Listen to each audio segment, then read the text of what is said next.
Well, I've seen some big critters recently. I haven't gotten many pictures. This is kind of cool. It's a titmouse taking a bath. I could never get sighted in on it very well, but you can definitely tell it's a titmouse taking a bath in Woodside Lake.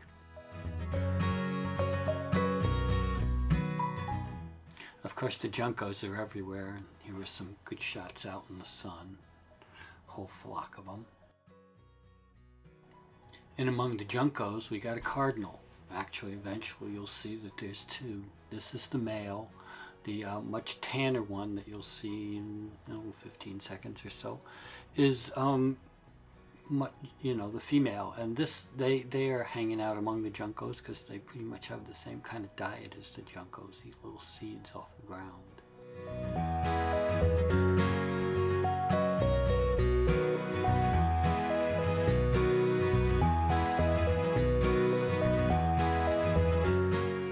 Here's the two cardinals. The one in front is the female, the dark reddish, the one that's more red is the male.